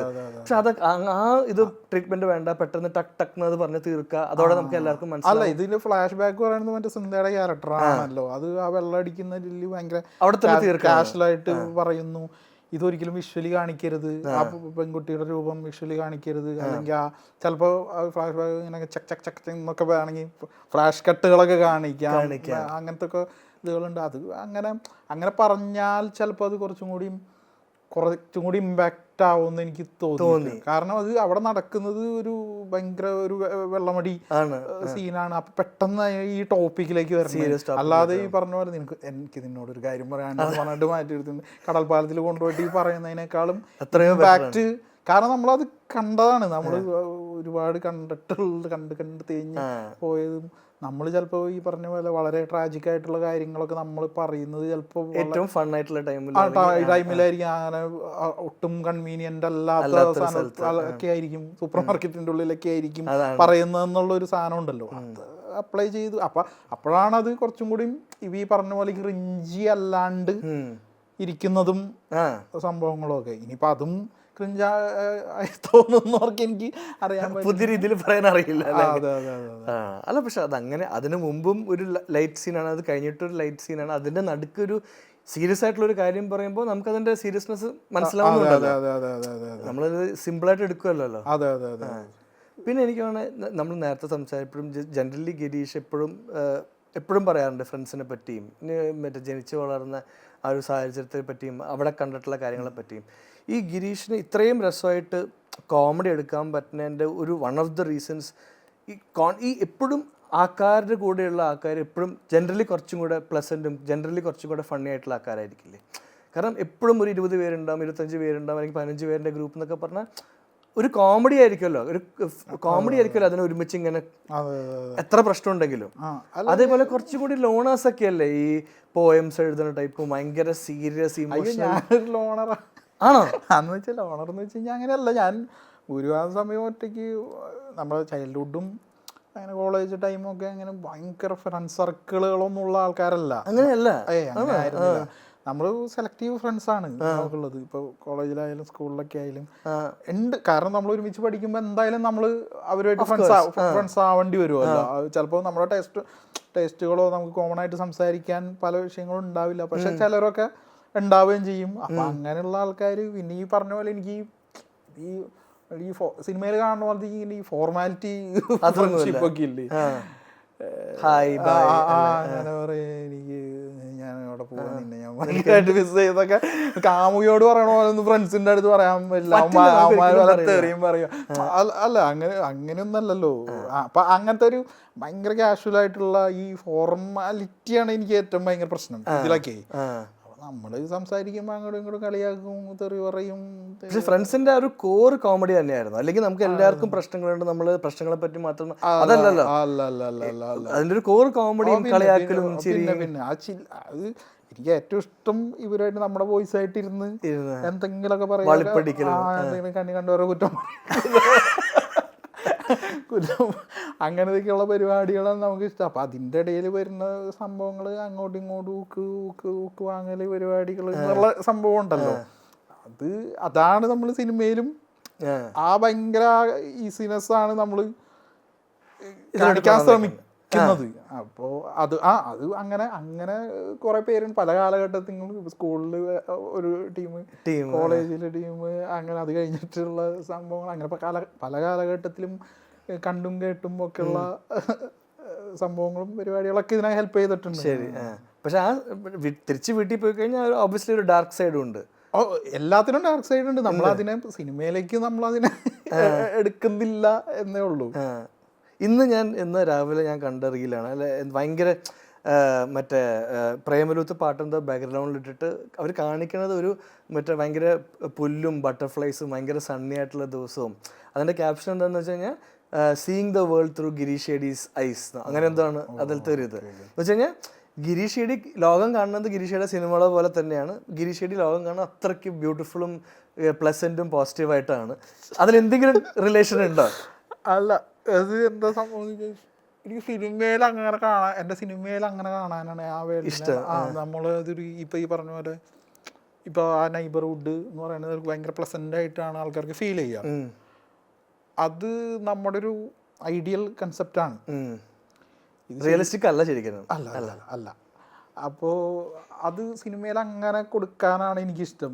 എനിക്ക് എപ്പോഴൊക്കെയോ താമസിക്കാൻ ആഗ്രഹമുള്ള ഒരു നെയ്ബർഹുഡ്, അല്ലെങ്കിൽ എനിക്ക് എപ്പോഴും ഇങ്ങനത്തെ താമസിക്കാൻ ആഗ്രഹമുള്ള ഒരു ഫാമിലി, അല്ലെങ്കിൽ ഗേൾ ഫ്രണ്ട്, അച്ഛനമ്മ എന്നൊക്കെ പറയുന്ന ഒരു കൺസെപ്റ്റ് ഉണ്ടല്ലോ, അത് കൊടുക്കാനാണ് നമ്മൾ ശ്രമിക്കുക. അതുകൊണ്ടാണ് അത് അങ്ങനെ ഇരിക്കുക. അല്ലാതെ ഞാൻ വേൾഡിനെ ഏറ്റവും ഡാർക്കായിട്ട് കാണുന്ന ഒരാളാണ് സിനിമയിൽ. എനിക്ക് അപ്പൊ ആൾക്കാർ ഇത് പറയുന്നത് ഭയങ്കര, അവർ പറയുന്നതിൽ കാര്യമുണ്ട്, കാരണം അവർക്ക് അങ്ങനെ ഫീൽ ചെയ്യുന്നത് അങ്ങനെയാണ്. കാരണം നമ്മളൊക്കെ ഇത്രയും റീവാച്ച് ചെയ്യണം അതുകൊണ്ടല്ലേ, നമുക്കത് ഭയങ്കര ഒരു പ്ലസന്റ് ആയിട്ട് ഒരു ഹാപ്പി പ്ലേസിലോട്ട് കൊണ്ടുപോകണമെങ്കിൽ നമ്മളത് റീവാച്ച് ചെയ്യണേ ഗിരീഷിന്റെ ഫിലിംസ്. എനിക്ക് ആ ഫീല് ആൾക്കാർക്ക് ആ ഫീല് കിട്ടുന്നുണ്ടെന്ന് അറിയുന്നത് എനിക്ക് ഭയങ്കര സന്തോഷമുള്ള കാര്യമുണ്ടോ. കാരണം ഇത് സിനിമ എന്ന് പറഞ്ഞാൽ ഭയങ്കര ടെക്നിക്കലായിട്ടുള്ളൊരു ഇതാണ്. നമുക്ക് അറിയില്ല ഇത് എടുക്കുമ്പോൾ ഇതിന്റെ ഫീൽ എന്താണെന്നുള്ളത് നമുക്ക് അറിയില്ല എന്നുള്ളതാണ് ഇതിന്റെ ഏറ്റവും ഇതായിട്ടുള്ള കാര്യം. ഇത് കാണുമ്പോഴും നമ്മളിതൊരു എൻ പ്രോഡക്റ്റ് ആയിട്ട് കാണുമ്പോഴും നമുക്കിത് ഫുൾ ഇൻവോൾവഡ് ആയതുകൊണ്ട് നമുക്ക് ഇതിന്റെ ഫീലൊന്നും മനസ്സിലാവണില്ല. ഇത് ആളുകൾക്ക് എങ്ങനെ കിട്ടുമെന്നുള്ളതും മനസ്സിലാവണം. ഇപ്പൊ ആൾക്കാർ ഇത് പറയുമ്പോൾ അതെൻ്റെ ഒരു ഭയങ്കര ഒരു ആഗ്രഹമായിരുന്നു ആൾക്കാർ. കാരണം ചില സിനിമകൾ നമ്മൾ കണ്ടിട്ട് നമ്മൾ ദിവസങ്ങളോളം ഫീൽ അടിച്ചിരിക്കുക. അപ്പൊ നമ്മൾ അന്ന് ചിന്തിച്ചിട്ട് എങ്ങനെയാണിത്, ഇതെങ്ങനെയാണ് നമ്മൾ ചെയ്തത് ശരിയാവോ എന്നൊക്കെ നമ്മൾ ചിന്തിക്കാറുണ്ട്. അപ്പൊ ആ ഫീൽ ഇപ്പൊ നമ്മുടെ പടത്തിൽ അങ്ങനെ കിട്ടിയിട്ടുണ്ടെങ്കിൽ ഭയങ്കര അച്ചീവ്മെന്റ് ആയിട്ടാണ് ഞാൻ കാണുന്നത്. പിന്നെ ഞാൻ അതാണ് സിനിമ എന്ന് പറഞ്ഞിട്ട് എൻ്റെ ഏറ്റവും വലിയ ആഗ്രഹം. ഫീൽ ഉണ്ടാവുക, ആ ഫീൽ ഉണ്ടാവുക. ഇപ്പൊ അല്ലെങ്കിൽ ആ നെയ്ബർഹുഡ് ഇവർക്ക് ഫീൽ ചെയ്യുക, അല്ലെങ്കിൽ ഇപ്പൊ ഹൈദരാബാദ് ഇവർക്ക് ഫീൽ ചെയ്യുന്നു എന്നൊക്കെ പറയുന്ന സംഭവം, അത് ഭയങ്കര കിക്കാണ് അത് അങ്ങനെ കേൾക്കുമ്പോൾ. കാരണം നമ്മൾ അതാണ് ആഗ്രഹിച്ചത്. അല്ലാണ്ട് നമ്മുടെ ഏറ്റവും ഡാർക്കസ്റ്റ് ഡീപ്പസ്റ്റ് തോട്ട്സ് അതല്ല. ഇല്ല അതിലോട്ട് അങ്ങനെ പോയി കഴിഞ്ഞാൽ അത് ഭയങ്കര ഭയങ്കര ഡിപ്രസിങ് സിനിമ. പിന്നെ ജനറലി എനിക്ക് എപ്പോഴും തോന്നിയേക്കുന്ന കാര്യം, ഗിരീഷിൻ്റെ ഫിലിംസ് ഓൾമോസ്റ്റ് ഇപ്പം അതിൻ്റെ ആവശ്യമുണ്ടോയെന്നൊന്നും എനിക്കറിയില്ല. കാരണം തെലുങ്കിൽ പ്രേമലു ഭയങ്കര ഹിറ്റായിരുന്നു, തമിഴിലും ഇപ്പോൾ ബദലയും ഭയങ്കരമായിട്ട് ഓടിക്കൊണ്ടിരിക്കുകയാണ്. ഇനി ഗിരീഷിൻ്റെ ഫിലിംസ് ആ എസൻസോടെ, പണ്ടൊക്കെ എനിക്ക് ഭയങ്കര പേടിയായിരുന്നു ആൾക്കാരുടെ അടുത്ത് ഗിരീഷിൻ്റെ സിനിമ കാണാൻ പറയാൻ. കാരണം അവർക്ക് ഇത് മനസ്സിലാവോ, ഈ തമാശ മനസ്സിലാവോ, ഇത് ചില വേർഡ് പ്ലേയിലുള്ള ജോക്സൊക്കെ എന്തൊക്കെ പറഞ്ഞാലും വേറെ ആൾക്ക് കിട്ടില്ലല്ലോ. പക്ഷെ അവർക്കും ഭയങ്കര ഇഷ്ടം ട്രാൻസ്ലേറ്റ് ആകുന്നതുകൊണ്ട്. അപ്പോൾ ഗിരീഷിൻ്റെ ടൈപ്പ് ഫിലിംസ് റീമേക്ക് ചെയ്യാൻ പറ്റുന്ന ഒരു കാര്യമാണ്. പിന്നെ തീർച്ചയായിട്ടും റീമേക്കബിൾ ആണ്. ഗിരീഷിനല്ല, വേറെ ആൾക്കാർക്ക് വന്നിട്ട് ഗിരീഷിന്റെ പോലെ തന്നെ ഉണ്ടാക്കാൻ പറ്റുന്ന അത് എൻ്റെന്ന് മാത്രമല്ല, വേറെ ഒരാൾക്ക് റെപ്ലിക്കേറ്റ്, ഈ ഫിംഗർ പ്രിന്റ് പോലെ ഒരു ഫിംഗർ പ്രിന്റ് ഒരാൾക്ക് ഉള്ളൂ എന്ന് പറയുന്ന പോലെയാണ് എനിക്ക് ഫീൽ ചെയ്തിട്ട്. നമുക്കിപ്പോ ഒരു ഡയറക്ടറുടെ പടം കാണുമ്പോൾ നമുക്ക്, ഉദാഹരണത്തിന് വേണു നാഗവള്ളി സിനിമ കണ്ടു കഴിഞ്ഞാൽ എനിക്ക് പെട്ടെന്ന് പറയാൻ പറ്റും ഇത് വേണു നാഗവള്ളി സിനിമയാണെന്ന്. എന്തുകൊണ്ട് വേണുനാഗവള്ളി ഒരു ഉദാഹരണം പറഞ്ഞാൽ അതുപോലെ വേറെ ശരി അല്ല, പക്ഷെ വേണുനാഗവള്ളി ഭയങ്കര ഒരു യൂണീക്ക് എക്സാമ്പിൾ ആയിട്ട് ഞാൻ ചോദിച്ചത്. അത് എനിക്ക് ഏറ്റവും എടുത്ത്, അതായത് ഒരു മിനിറ്റ് കൊണ്ട് എനിക്ക് പറയാൻ പറ്റും. എനിക്ക് അങ്ങനെ വേണുനാഗവള്ളിയുടെ അങ്ങനെ വളരെ കുറച്ച് ഡയറക്ടേഴ്സിനെ പെട്ടെന്ന് അറിയാൻ പറ്റും. അപ്പൊ എന്ന് പറയുന്ന പോലെ അത് എന്ന് വെച്ച് കഴിഞ്ഞാൽ അത് എന്തുകൊണ്ടാണെന്ന് പറഞ്ഞു കഴിഞ്ഞാൽ നമുക്ക് എക്സ്പ്ലെയിൻ ചെയ്യാൻ ചിലപ്പോൾ പറ്റില്ല. ഇന്ന ഫാക്ടേഴ്സ് കൊണ്ട് ഇത് വേണുനാഗവള്ളി സിനിമയാണ് എന്ന് പറയാൻ പറ്റില്ല. എന്തോ നമുക്കത് ഫീൽ ചെയ്യുന്ന ഒരു കാര്യമാണ്. എന്ന് പറയുന്ന പോലെയാണ് ഓരോ അതിപ്പോ ഗുഡ് ഫിലിം മേക്കേഴ്സ് ആയാലും ബാഡ് ആയാലും ഇവരുടെ ഒരു സിഗ്നേച്ചർ അതിലുണ്ടാവും, ഉറപ്പാണ്. അപ്പൊ എന്ന് പറഞ്ഞ പോലെ അത് റെപ്ലിക്കേറ്റ് ചെയ്യല് അത് ഒരു മീനിങ് ലെസ് ആയിട്ടുള്ള ഒരു കാര്യമാണെന്ന് എനിക്ക് തോന്നണത്. അത് എല്ലാവരും അവരവരുടെ രീതിയിലുള്ള സിനിമ എടുക്കുക എന്നൊക്കെയുള്ളതാണ് എനിക്ക് തോന്നണത്. ടെറന്റീനോനെ ആയിരിക്കും ആൾക്കാർ ഏറ്റവും കൂടുതൽ അനുകരിച്ചേക്കണത്. പക്ഷെ ഇത് അനുകരിക്കുന്ന ആൾക്കാർക്ക് മനസ്സിലാവാത്ത കാര്യം, ഇവര് ഈ സൂപ്പർഫിഷ്യൽ ആയിട്ടുള്ള കാര്യങ്ങളാണ്. ടെറന്റീനോയുടെ സിനിമയിൽ ആ ഷോട്ട് ഉണ്ട് എന്നാ പിന്നെ ആ ഷോട്ട് വെച്ച് ഞാൻ ടെറന്റീനോ ആയി, പിന്നെ കാലിന്റെ ഒരു ഷോട്ട് എടുത്താൽ ഞാൻ ടെറന്റീനോ ആയി. അങ്ങനെയല്ല അതെന്താ അവര് അപ്പൊ ആ സിനിമ കണ്ടിട്ടില്ല എന്നുള്ളതാണ് ഞാൻ ആലോചിക്കുന്നത്. അവർ ആ ഷോട്ട് ബൈ ഷോട്ടാണോ ആ സിനിമ കാണുന്നത്, അതോ അത് ഡയറക്ടറുടെ പേഴ്സണാലിറ്റിയാണ് ശരിക്കും ആ സിനിമ. ആ പേഴ്സണാലിറ്റി നിങ്ങൾക്ക് ഉണ്ടാവില്ല. ആ പേഴ്സണാലിറ്റി ഉണ്ടായാൽ മാത്രമേ നിങ്ങൾക്ക് ആ പേഴ്സണാലിറ്റി നിങ്ങൾക്ക് വരില്ല. ബ്രെയിൻ ആണല്ലോ, ആ ബ്രെയിൻ നിങ്ങൾക്ക് വരില്ല എന്നുള്ള പറഞ്ഞു. പക്ഷെ അതില്ലാത്തത് നിങ്ങളുടെ കുറ്റമൊന്നുമല്ല, അത് നിങ്ങൾക്ക് നിങ്ങളുടേതായിട്ടുള്ള ബ്രെയിൻ ഉണ്ടെന്നുള്ളതാണ്. അത് ചിലപ്പോൾ മനസ്സിലാക്കാത്തത് കൊണ്ടായിരിക്കും ഈ അനുകരിക്കണതെന്ന് എനിക്ക് തോന്നിയിട്ടുണ്ട്. ഇതിപ്പോൾ ഗിരീഷിന് ഏത് ഒരു റൈറ്റിംഗ് സ്റ്റേജിലാണോ അല്ലെങ്കിൽ തണ്ണീർമത്തൻ എഴുത്ത് കണ്ടു കഴിഞ്ഞിട്ടാണോ റിയലൈസ് ചെയ്തത് ഇത് ഗിരീഷിൻ്റെതായിട്ട് തന്നെ ഒരു സ്റ്റൈൽ ഉണ്ടെന്ന്? കാരണം നമുക്കിത് എഴുതുമ്പോഴോ അല്ലെങ്കിൽ സിനിമ എടുക്കുന്നതിന് മുമ്പ് ഒരിക്കലും മനസ്സിലാവാത്തൊരു കാര്യമല്ല. അതെ അതെ അതെ അതെ അത് എനിക്ക് തോന്നുന്നു ആ സിനിമ 1-2 ഷോർട്ട് ഫിലിം ഷോർട്ട് ഫിലിം ചെയ്തപ്പോഴാണെന്ന് തോന്നുന്നു അത് നമ്മൾ ഓക്കെ നമുക്കൊരു സോണുണ്ട്. പിന്നെ ഈ സിനിമ ഹിറ്റായി കഴിഞ്ഞപ്പോൾ എനിക്ക് മനസ്സിലായി ഓക്കെ ഇതാണ് നമ്മുടെ ഒരു സോൺ. അത് നമ്മുടെ ഒരു ഇപ്പം ഈ പറഞ്ഞ പോലെ നമ്മുടെ ഒരു സ്റ്റൈൽ പോലെ കിടക്കുന്ന സംഭവമാണ്. അത് റിയലൈസ് ചെയ്ത് അത് ചിലപ്പോൾ സിനിമ കഴിഞ്ഞതിന് ശേഷമായിരിക്കും റിയലൈസ് ചെയ്യുന്നത്. പിന്നെ ആൾക്കാർ പറയുമ്പോഴാണ് കൂടുതലായിട്ട് നമുക്ക് സംഭവം ഉണ്ട്. അത് നമ്മളെത്ര കളയാൻ ശ്രമിച്ചാലും നമുക്ക് അത് വരും. ഇപ്പൊ ഇത് കാതലൻ എന്ന് പറഞ്ഞ പടം എന്ന് പറഞ്ഞാൽ വേറൊരു കഥയാണ്. പക്ഷെ എന്തൊക്കെയോ എന്റെ എലമെന്റ്സ് ഉണ്ട് അതില്. അത് ഒഴിവാക്കാൻ നമുക്ക് പറ്റായി ഉണ്ട്. ഒരിക്കലും ഇപ്പോ ഞാനൊരു സിനിമ എടുക്കുമ്പോൾ ഇത് ഇവനാണോ ചെയ്തേ എന്ന് പറയിപ്പിക്കാൻ വേണ്ടി ചെയ്യേണ്ട ആവശ്യമുള്ള അങ്ങനെ ഉണ്ട്. അങ്ങനെ ചിന്തിക്കുന്നവരുണ്ട്. ഒരിക്കലും ഇന്ന ആള് എടുത്ത പടമാണെന്ന് പറയരുതെന്ന് അത് അവരുടെ ഇതാണ്. പക്ഷെ എനിക്ക് അങ്ങനെ ചെയ്യാൻ പറ്റില്ല എന്നാണ് ഞാൻ വിശ്വസിക്കുന്നത്. ഞാൻ ചെയ്ത് കഴിഞ്ഞാൽ എന്തായാലും എൻ്റെ എന്തെങ്കിലുമൊക്കെ സംഭവങ്ങൾ അതിൽ വന്ന്. പക്ഷെ ഗിരീഷിനെ തന്നെ അനലൈസ് ചെയ്ത രീതി വെച്ച് നോക്കുമ്പോൾ എങ്ങാനും തണ്ണീർമത്തനോ അല്ലെങ്കിൽ സൂപ്പർ സ്റ്റാറിൻ്റെ എങ്ങനെ ശരിയായിട്ട് പോയില്ലെങ്കിൽ ആ കൺഫ്യൂസ്ഡ് ആയിട്ട് ആ സ്റ്റൈല് ഫുൾ ബ്രേക്കൊക്കെ ചെയ്ത് ഒരു ത്രില്ലറോ അല്ലെങ്കിൽ ഹൊറർ ഫിലിമോ അങ്ങനെയൊക്കെ ഉണ്ടാക്കുന്ന കാര്യങ്ങളൊക്കെ ആലോചിക്കുമായിരുന്നു. എങ്ങനെ ആ 2 സിനിമ ശരിയായിട്ട് പോയില്ലായിരുന്നെങ്കിൽ ചിലപ്പോൾ ചെയ്യേണ്ടി വരും. ഈ പറഞ്ഞ പോലെ ആൾക്കാരെ അക്സെപ്റ്റ് ചെയ്യുമ്പോഴാണ് നമുക്ക് വീണ്ടും ഓക്കെ ഇത് വർക്കാണ്. അപ്പോൾ നമുക്കിനിയും അതിൽ കാരണം അതിൻ്റെ മാക്സിമം പൊട്ടൻഷ്യൽ നമ്മൾ ഉപയോഗിച്ചിട്ടില്ല, ഇനിയും അതിൽ ചെയ്യാനുണ്ട്. അത് ചെയ്ത് കഴിയുമ്പോൾ നമുക്ക് വേറെ അത് അല്ലാതെ പകുതിക്ക് ഇട്ടിട്ട് നമുക്ക് വേറൊരു സാധനത്തിലേക്ക് ചാടി അവിടെയും ഫെയിൽ ആവണ്ടല്ലോ. ഇപ്പൊ ഇത് ഓൾറെഡി ഒരെണ്ണം ഫെയിലായി ഓക്കെ, പിന്നെയും നമ്മൾ ഇത് തന്നെ ചിലപ്പോൾ ഒന്ന് ട്രൈ ചെയ്തെന്നിരിക്കും. അതും ഫെയിലായി കഴിഞ്ഞാൽ നമ്മൾ ഇത് വർക്കല്ല പരിപാടി, നമുക്ക് വേറെ നമുക്കാണ് പ്രശ്നം, നമ്മളത് എന്തെങ്കിലും ചെയ്യണം എന്നുള്ളത് എന്തായാലും അത് ചിന്തിക്കേണ്ടി വരും. അത് ചിന്തിച്ചാനായിപ്പോ ഇപ്പം നേരത്തെ തന്നെ നമ്മൾ ഡിസ്കസ് ചെയ്യുമ്പോൾ തന്നെ ആ ലീഡ് ക്യാരക്ടർ നോക്കുവാണെങ്കിലൊക്കെ ഇപ്പോഴും ഉണ്ട്. ഈ സിനിമയിൽ നോക്കുവാണെങ്കിൽ തന്നെ രണ്ടുപേരും കുറച്ച് ഇൻസെക്യൂറാണ്, രണ്ടുപേർക്കും കുറച്ച് ഉള്ളോട്ട് വലിഞ്ഞിരിക്കുന്ന കുറച്ച് സ്വഭാവമാണ്. ബാക്കി എല്ലാവരും വെച്ച് നോക്കുമ്പോൾ ബാക്കി എല്ലാവരും എക്സ്ട്രോവേർട്സ്, ഇവരാണ് കുറച്ച് ഇൻട്രോവേർട്സ്. ഓഫ് കോഴ്സ് പ്രേമലുവിലും സൂപ്പർ ഷെറിനിലൊക്കെ അതാണ് അതിൻ്റെ ഒരു ഹൈലൈറ്റ്. എനിക്ക് പറഞ്ഞാൽ ഗിരീഷ് തന്നെ നമ്മൾ കഴിഞ്ഞ സംസാരിക്കുമ്പോൾ തന്നെ പറയണ്ടായിരുന്നു സ്വന്തം ഇൻസെക്യൂരിറ്റീസിനെ പറ്റിയും സ്വന്തം ഡൗട്ട്സിനെ പറ്റിയൊക്കെ ആണ് ഇത്രയും കോൺട്രിബ്യൂട്ട് ചെയ്തതെന്നൊക്കെ. പക്ഷെ ഒരു 5 സിനിമ ഹിറ്റ് അടിച്ച ഒരു മനുഷ്യൻ അല്ലേ, അതും 3 ബ്ലോക്ക് ബസ്റ്റർ അല്ലേ, 4 ബ്ലോക്ക് ബസ്റ്റർ. അങ്ങനെ ഒരു സ്റ്റേജിൽ നിൽക്കുന്ന ഒരു മനുഷ്യന് ഇനിയിപ്പോൾ ആ ഇൻസെക്യൂരിറ്റീസും ഡൗട്ട്സൊക്കെ ഫുള്ളായിട്ട് പോവില്ലേ?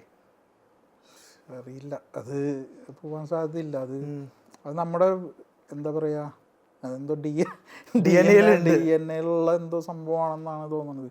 അതെന്ന് പറഞ്ഞാൽ ഇതിപ്പോൾ നമ്മുടെ സക്സസ് കുറേയൊക്കെ നമ്മളെ അത് മാറ്റും, പല കാര്യങ്ങളും നമ്മൾ ഇമ്പ്രൂവ് ആവും. സൂപ്പർഫിഷ്യൽ കാര്യങ്ങളൊക്കെ ആയിരിക്കില്ലേ? അതെ, ഈ പറഞ്ഞ പോലെ സൂപ്പർഫിഷ്യൽ കാര്യങ്ങളാണ്. ഇപ്പൊ സാമ്പാർ ചോദിക്കാനൊന്നും മടി ഉണ്ടാവില്ല. പക്ഷെ വേറെ നമ്മുടെ രണ്ടാമത് ചോറ് ചോദിക്കാൻ മടി ഉണ്ടാവില്ല.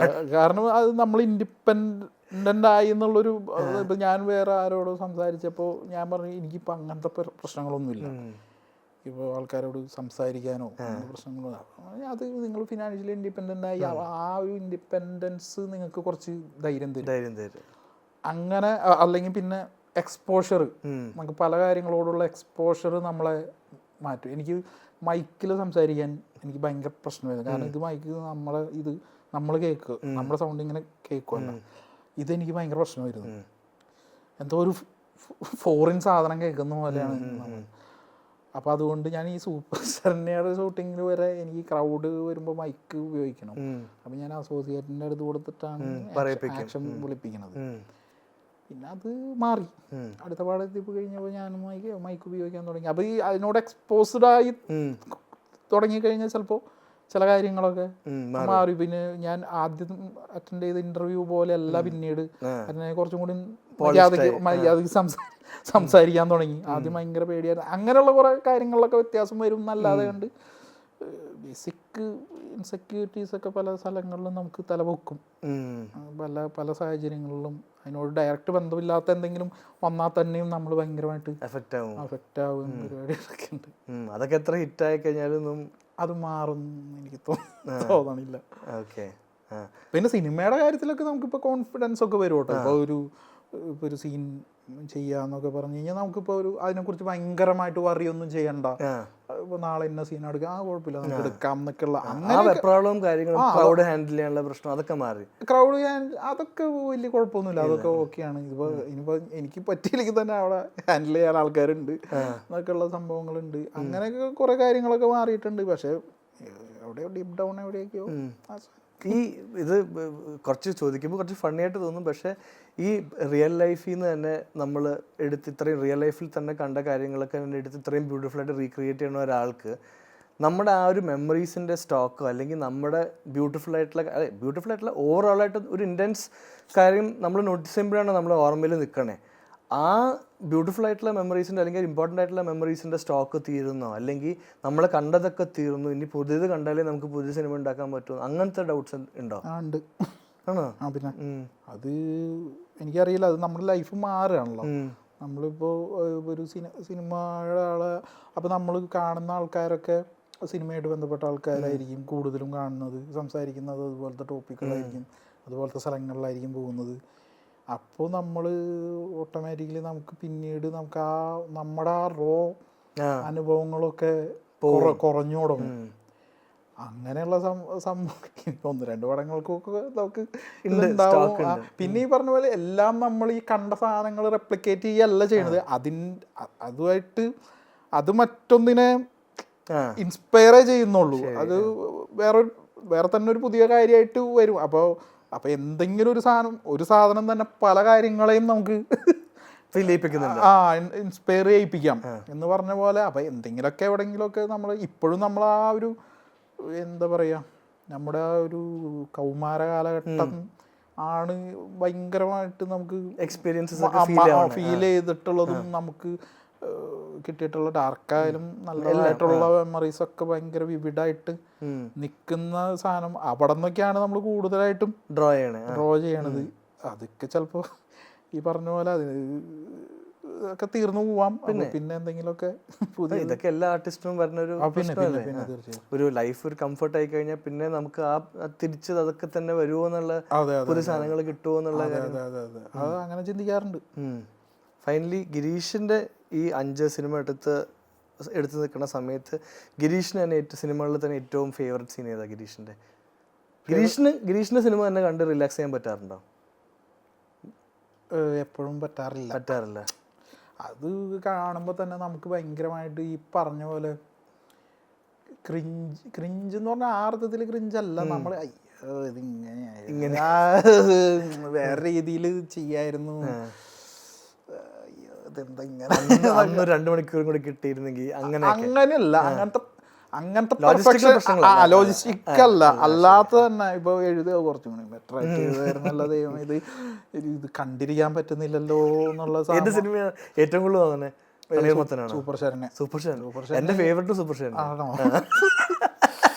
സൂപ്പർ ശരണ്യ എനിക്ക് കണ്ടിരിക്കാൻ പറ്റില്ല. ബാക്കി എല്ലാ പടങ്ങളും എനിക്ക് കണ്ടിരിക്കാൻ പറ്റില്ല. ഈ പടം എനിക്ക് കാരണം എന്താണെന്ന് വെച്ചാൽ അത് ആ റൈറ്റിങ്ങിൽ തന്നെ ഭയങ്കര പ്രശ്നങ്ങളായിരുന്നു. അത് വെറുതെ അത് ഈ പറഞ്ഞ പോലെ അതിനൊരു മര്യാദയ്ക്ക് ഒരു സ്ക്രിപ്റ്റ് റിവ്യൂ ഒന്നും ചെയ്യാത്തതിൻ്റെയും ഒക്കെ പ്രശ്നങ്ങളുണ്ടായി. എടുപിടിയുന്ന ഷൂട്ട്, കൊറോണ ടൈം, ഭയങ്കര ഒരു ബുദ്ധിമുട്ടിൽ ചെയ്തൊരു പടമാണ്. അപ്പം അതിൻ്റേതായിട്ടുള്ള എല്ലാ പ്രശ്നങ്ങളും ആ പടത്തിൽ എനിക്ക് അതിൽ ഫണ്ണി ആയിട്ടുള്ള കുറേ സാധനങ്ങളുണ്ട്. പക്ഷെ അത് ആസ് എ ഫിലിം എനിക്കൊരു ഒട്ടും സാറ്റിസ്ഫാക്ഷൻ ഇല്ല. അത് സാറ്റിസ്ഫാക്ഷൻ ഇല്ലാത്തതിൻ്റെ കാരണം എന്ന് വെച്ച് കഴിഞ്ഞാൽ അത് നല്ല പൊട്ടൻഷ്യൽ ഉള്ള ഒരു സംഭവമായിരുന്നു. അതിൻ്റെ ആ ഒരു പൊട്ടൻഷ്യലിൻ്റെ പകുതി പോലും അത് എത്തിയില്ല എന്നുള്ളൊരു സാധനം വന്നിട്ട് എനിക്കത് ഭയങ്കര എപ്പോഴും റിഗ്രറ്റ് അടിക്കാം. അല്ല, അത് ഇഷ്ടമുള്ള ആൾക്കാരുണ്ട്, പക്ഷെ എനിക്കത് എപ്പോഴും ഭയങ്കര ഒരു വീക്കായിട്ട് എനിക്ക് എപ്പോഴും തോന്നാറുണ്ട് ആ പടം. തണ്ണീർമത്തനൊക്കെ കണ്ടിരിക്കാം. അപ്പോൾ ഓവറോൾ ഈ 5 സിനിമ നോക്കുമ്പോൾ ഏറ്റവും ഫേവറേറ്റ് സീൻ, ഏറ്റവും ഫേവറേറ്റ് ആലോചിക്കുമ്പോൾ ഏറ്റവും സന്തോഷമുള്ള സീൻ എന്ന് പറഞ്ഞാൽ ഏതാ? അയ്യോ അത് ഇച്ചിരി കടുപ്പമാണല്ലോ.